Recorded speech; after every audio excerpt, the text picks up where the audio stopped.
Over the years, I've spent a fair bit of time working in garden centres, and there's one thing that used to always leave me baffled.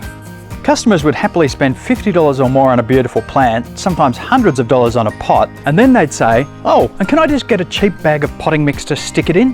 Well, there's an old saying, you get what you pay for, and that's never been truer than with potting mix.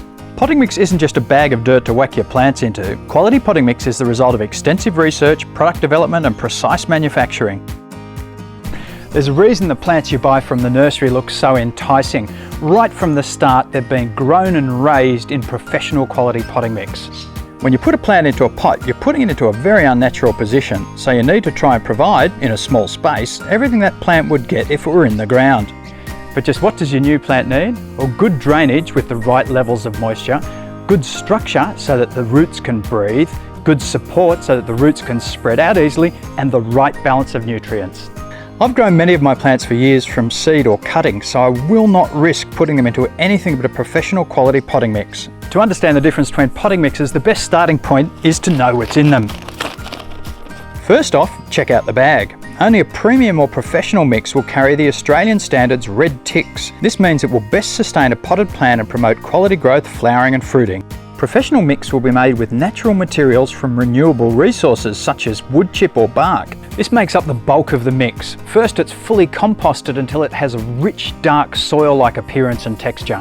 Then it's blended with coarse washed sand or similar materials for drainage and structure. Finally, special components are added. Depending on the blend, this will include things like quality controlled release fertiliser, water crystals and wetting agents, and root biostimulants. All of those ingredients and composting and blending work give you a mix that's going to get your plants growing from day one. The mix will be weed-free, provide the perfect balance of moisture and drainage, and contain all the nutrients your plants need. It will also be really easy to re-wet if it dries out.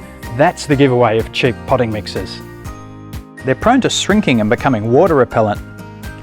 Cheap mixes tend to slump very quickly too because their main ingredients haven't been well blended or aged, so they're actually still composting. You'll also find that plants potted in a cheap mix will just sit there and do nothing, or worse, they'll go backwards, losing leaves and looking sick.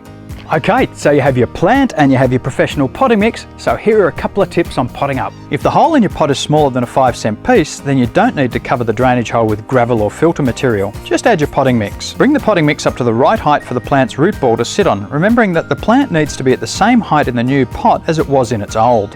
And the top of the mix should be about 2 centimetres down from the lip of the pot. That way you'll be able to fill it up with water and it'll just soak in. Now position your plant and backfill around it with potting mix. Push it down gently to get rid of air pockets, but don't compress it.